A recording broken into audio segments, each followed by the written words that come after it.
10 de la mañana en punto y les damos la bienvenida a esta soleada edición de Semáforo. Hay 13 grados con 6 en la región metropolitana, se esperan 22 para Santiago, afírmense. Igual el jueves, pero va a haber una mínima de 4, entre 4 y 22, y mañana va a haber entre 7 y 18. Va a estar nubladita la mañana, pero el sol ya aparece, aunque por ahí estuve viendo que el fin de semana vuelven las lluvias, así que agosto, lo que sucede, ¿cierto? Y también vamos a recibir septiembre con eso.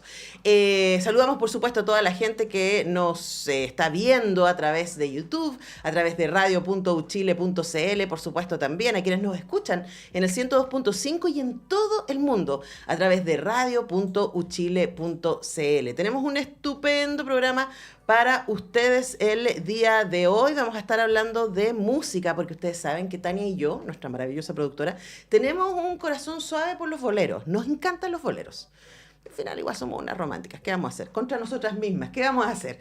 Y vamos a estar conversando con Catalina Plaza y Martín Silva, quienes son Catalina y las Bordonas de Oro, un dúo que está reanimando el bolero. Vamos a preguntar desde dónde, ¿no? Y acaban de lanzar su primer sencillo, ¿Quién tiene tu amor?, y que se van a presentar este 2 de septiembre en el Club Chocolate.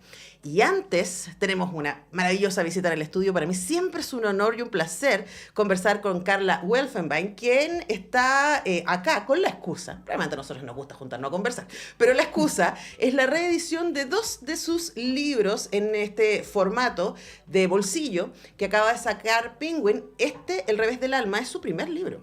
Un libro del 2002 que transformó a Carla en un hit. El 2005 este libro fue el más leído en España, fíjense, y se vendió muy bien en toda Latinoamérica y partió una muy importante carrera que ha sostenido a Carla Welfenbein ganando premios, ¿cierto?, sacando libros. Este viene un poco después y de acá, yo ya tengo a la Carla sentada al lado, así que vamos a partir al tiro con la entrevista.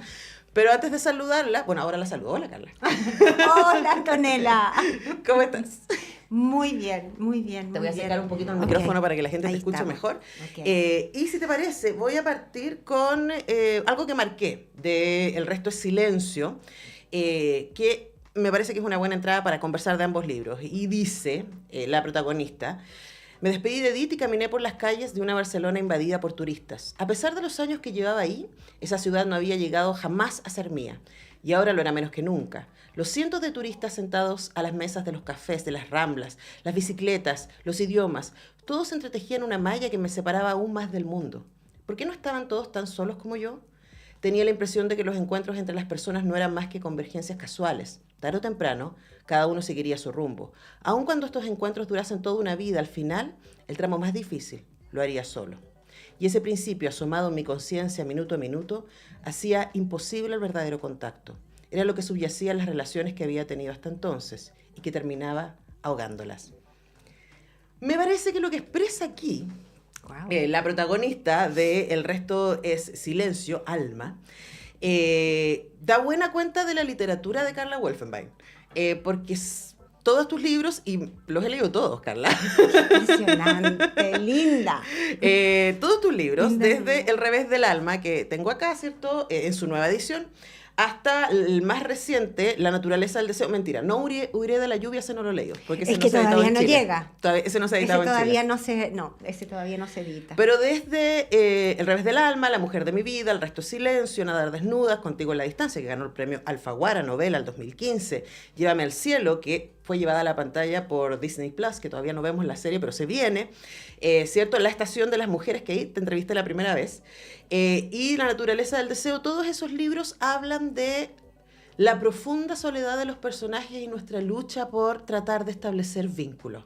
Desde tu primer libro hasta el más reciente. Todos tus libros, de una u otra manera, se tratan de eso. Mira. No te lo había... No sabía. Pero me encanta, es un análisis muy, muy acertado y muy agudo, efectivamente. ¿Y qué hay ahí? Porque, como, claro, son muchos libros y como yo los he leído todos, entiendo que todas las veces tú hablas desde un lugar distinto. Pueden ser hombres, pueden ser mujeres, pueden estar en distintas edades.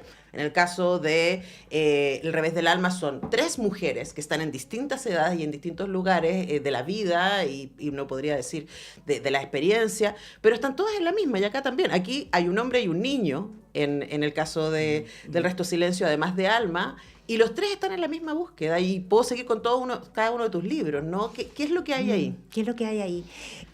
Bueno, no es al fin y al cabo una búsqueda que nos atraviesa a todos, o sea, creo que no es casualidad, sin duda no es casualidad, no lo había pensado así, pero tú tienes toda la razón, absolutamente. Todos mis personajes de alguna manera están desde esa transición de ser uno a ser más, digamos, a unirse a otros. Y es esa etapa dolorosa que muchas veces no llega ni siquiera a puerto. Es la que me interesa, que es esa etapa de la búsqueda, Y hablábamos antes, off the record, antes de empezar, de cómo, de alguna manera, todo lo que implica el lazo, hablábamos del lazo amoroso, pero podríamos extrapolar esto a todos los lazos que nos unen a otros seres humanos, ocupan una cantidad de tiempo, espacio, mental, emocional, porque somos seres, de alguna manera, gregarios, somos seres que nos completamos para bien o para mal en esa relación con el otro. Entonces, no me sorprende, es en ese roce, sobre todo que en la literatura, una de las formas en la cual eso se hace más evidente es que uno explora la naturaleza humana, por un lado, y por el otro, la escritura implica el escribir, el contar la historia de un personaje, se cuenta a través del roce con otros personajes. Eso es algo que yo les enseño muchísimo a mis alumnos, es decir, el mostrar y no decir. Uno muestra cómo es el personaje a través de cómo se va relacionando con otros seres. Y esas relaciones, en el 90% del tiempo, para todos nosotros, son difíciles, conllevan dificultades, y es en esas dificultades, de alguna manera, donde vamos creciendo o donde podemos terminar en la luz o en la oscuridad, pero siempre en relación al otro. Sí. Ahora, es interesante porque yo pensaba en el caso de tu primer libro, El Revés del Alma, que, insisto, la excusa de esta conversación es que El Revés del Alma y El Resto Silencio acaban de ser reeditados en este formato. Yo los leí en la versión Alfaguara.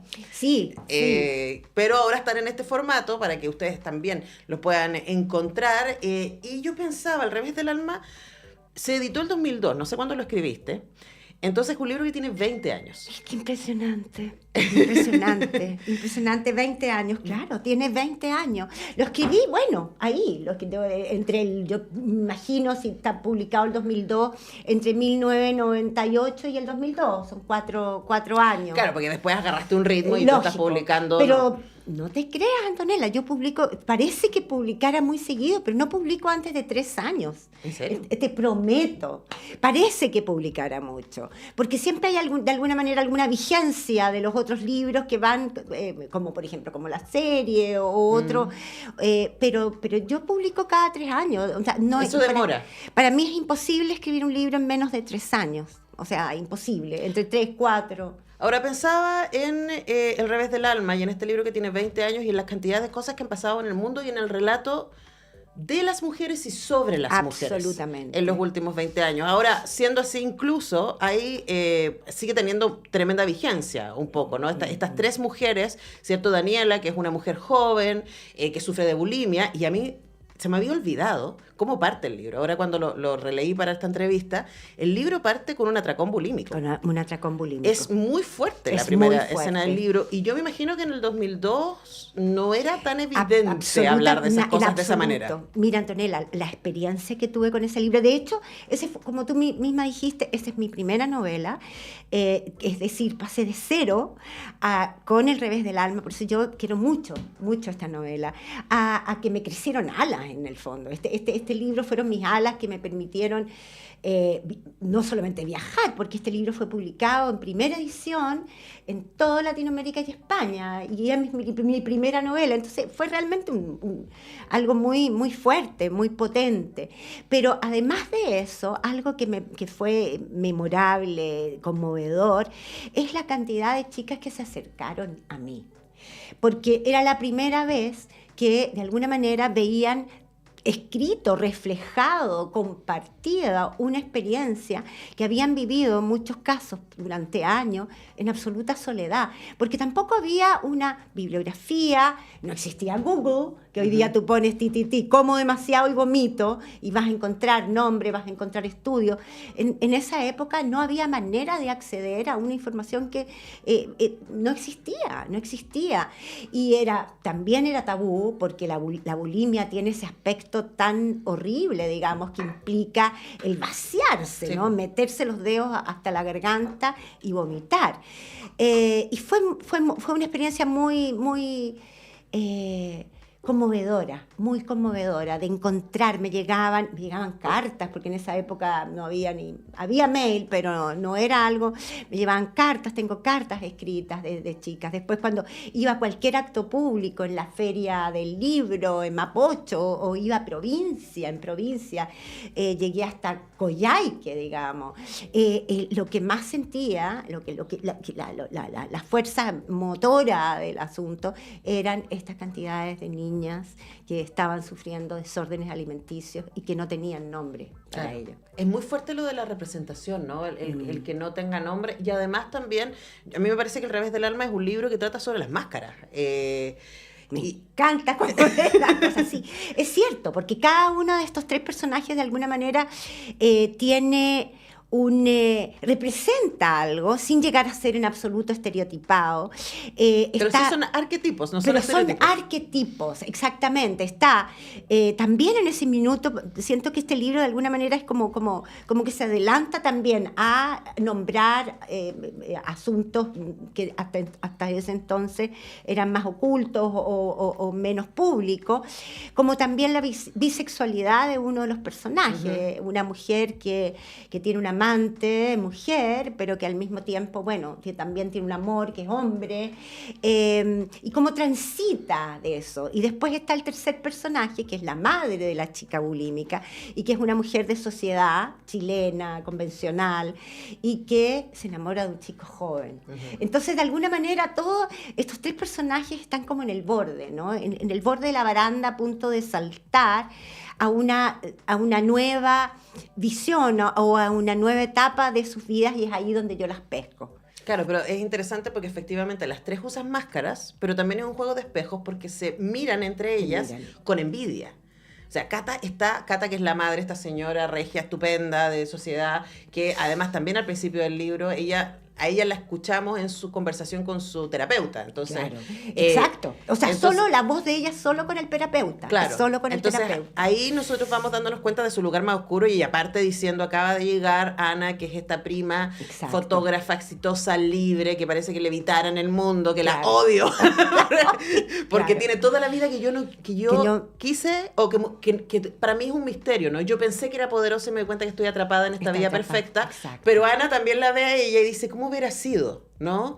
Mientras tanto, que Daniela, que es la hija, que es la chica joven con bulimia, que también uno de afuera dice, a ver, pero esta chica es actriz, está de novia, vive con un galán de teleseries, tiene como la vida soñada. Después nos vamos dando cuenta, por supuesto, que no están así. También mira a estas adultas y dice, mi mamá es perfecta, mi mamá también levita. Entonces todas piensan que la otra... Que la otra de alguna manera ha encontrado la salida. Me estaba acordando porque, imagínate, hace 20 años que escribí esta novela, y yo nunca vuelvo a releer mis novelas, porque no tengo tiempo de estar releyéndome a mí misma. Releo muchos autores, pero a mí jamás.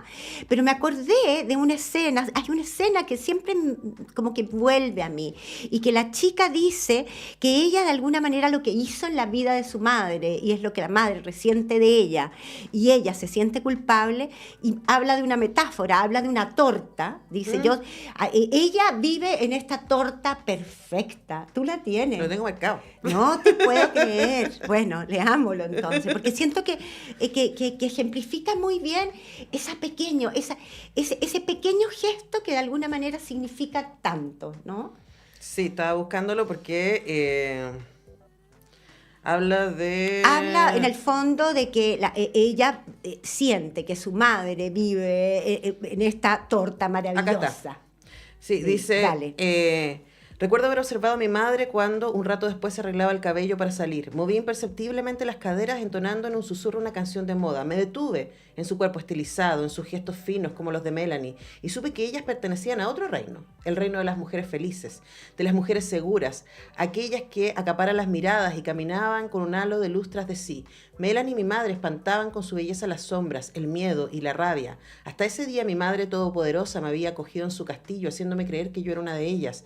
A pesar de sus esfuerzos, los muros comenzaban a desmoronarse y surgía el mundo, un mundo cruel y real, donde mi pequeñez era evidente. Sacudía con violencia la cabeza cuando pensaba lo que ocurriría si mi madre un día despertaba de su ensueño, como había despertado yo, y se daba cuenta de que su hija no era más que una adolescente gorda, atribulada y torpe. 2 meses más tarde dejé de comer. Podía seguir pretendiendo ser una de ellas mientras que mi cuerpo, aquel trozo de mí misma que los demás inevitablemente verían, estuviera bajo mi dominio. Se había acabado mi inocencia y estaba frente a una realidad oscura, secreta y sigilosa. Tenía 15 años. Pero esto no se lo cuento a Paula, la terapeuta. Ella me mira con ojos vigilantes y a la vez calmos. Su cara es blanca y dulce como la masa de un pastel. Sin embargo, una estela en su frente me revela su maciza voluntad. Mira, dice, después viene inmediatamente pegado. El resto ocurrió en una secuencia lógica, de hechos predeterminados, de la misma forma en que una escalera de dominó se pone en marcha al tocar la primera pieza. Mi supervivencia dependía exclusivamente del control que ejercía sobre mí misma. Recuerdo bien esa certeza de mi poder, que se hacía evidente al ver a otros sucumbir ante la tentación de comer. Voy a probar un poquitín de torta, oí que decía mi madre, y yo podía prever lo que ese poquitín desataría, un pedazo más grande, un segundo y un tercero. No solo verla comer a ella me producía ese placer, también ver a mis amigas que en plena adolescencia se ensanchaban en todas direcciones, y por más que se ajustaran la ropa para parecer más delgadas, sus nuevas formas emergían suculentas por cada recodo de su cuerpo. Y ella no crecía. Y ella no crecía y ella no se hacía mujer porque había dejado de comer. Exacto, exacto. Fíjate que qué impresionante, no me acordaba nada. Y me impresiona que de alguna manera son los mismos temas que me mueven hoy día. Sí. O sea, la novela que estoy escribiendo ahora también tiene que ver con una mujer que es diferente, que de alguna manera no encaja y habla de las otras como ese grupo de mujeres que ella observa desde el margen, desde la orilla, en una felicidad que ella no quiere y no puede alcanzar. Ahora, es que yo creo que hay es una impresionante pregunta... las obsesiones. No, pero además, Carla, era como, ¿alguien encaja? Nadie encaja, por eso te digo. Exacto. Porque, o sea, no tengo ninguna duda. Yo te he entrevistado muchas veces, hemos conversado muchas veces y hemos hablado cómo también esta novela, Al revés del alma, también tuvo su pequeño escándalo. Porque tú te metías a hablar de esta sociedad chilena de clase perfecta, todo el mundo peinaba la peluquería, ¿cierto? Que de alguna manera se contrapone con esta mujer que creció en Europa, que tiene otras lógicas y que un poco las pone en evidencia, ¿ierto? En absolutamente, su teoría. Claro. Pero eso también eres tú. Pero todas, es que soy todas, es que esa es la maravilla. O sea, ese es un poco el proceso del escritor, ¿no? Es como encontrar las ánimas que uno tiene, porque cada uno de nosotros en el fondo tiene varias vidas, tiene varios aspectos, uno es un poquito esto, un poquito el otro, y en ese poquito en realidad se va la vida, no es que... Y es cierto, o sea, yo soy mucho la mujer que viene de otro país, que cuando yo llegué... Claro, pero tú estudiaste, la gente no lo sabe, tú estudiaste biología, claro, en Londres. Yo viví 10 años en Londres, donde transcurrieron mis años más importantes, mis años de formación, de los 17 a los 27, o sea, todo pasó ahí, pasó desde perder la virginidad hasta que mi madre enfrentarme a la muerte con mi madre, el exilio, por supuesto, el no pertenecer, o sea, ahí era el sumum de la no pertenencia, porque hasta que aprendí a hablar inglés, porque tampoco sabía hablar inglés, y por supuesto que nunca fui una de ellos. Por lo tanto, ahí tuve la experiencia de la no pertenencia en su máxima expresión. Pero después, cuando volví a Chile, que volví 20 años después, la verdad es que me di cuenta que tampoco pertenecía a este país, ¿no? Que también era una extraña en mi tierra. Y esa sensación de ser extraña en tu tierra, que habla mucho Alma, porque ella lo siente, ella es chilena, vivió afuera, vuelve, es aún infinitamente más desgarradora que la soledad que vives en un lugar donde se supone que no te queda otra. Pero digamos. tienes una tierra a la que volver. Pero tienes una tierra. Siempre está esa imagen que nosotros, todos nosotros, era la cordillera, las empanadas, eran los amigos, eran los afectos, era la pertenencia, era el sentirse parte. Llego y la cordillera ahí estaba, pero nada más. Sí, ahora... Todo lo demás no existía. Nombraste a Alma porque Alma también es una mujer que arranca un poco de sus padres opresores, ¿cierto? Y se va a vivir a Barcelona y después tiene que vuelve embarazada, ¿cierto? Ya estamos hablando del Resto es Silencio, el otro libro. Este es otro libro. ¡Uy! Ya. ¡Qué rápida! Sí, es que me quedan 5 minutos, aunque no lo creas, y tenemos que hablar también del Resto es Silencio. Porque en el Resto es Silencio las 3 voces, que en el caso del Revés del Alma son 3 mujeres distintas, en el caso del Resto es Silencio hay un niño de 12 años, pero que además está infantilizado porque tiene un problema cardíaco, entonces él no crece mucho, un niño muy frágil, pero con un gran mundo interior, que está muy solo, además. De nuevo. Está Alma, que es esta mujer que vuelve embarazada a Barcelona, que se empareja rápidamente con Juan, ¿cierto? Y que Juan es un cirujano, cardiólogo, que es el papá del niño y que no sabe también su lugar. Y ahí yo quería terminar con esto, porque El Resto de Silencio no es el primer libro, ni tampoco el último, en donde tú trabajas con las voces masculinas. Y quizás el feminismo nos ha visibilizado de manera mucho más potente el hecho de los mandatos que tenemos las mujeres, ¿cierto? Sobre nuestros cuerpos, sobre nuestro hacer, ¿cierto? Sobre ser perfectas y tener todo bajo control.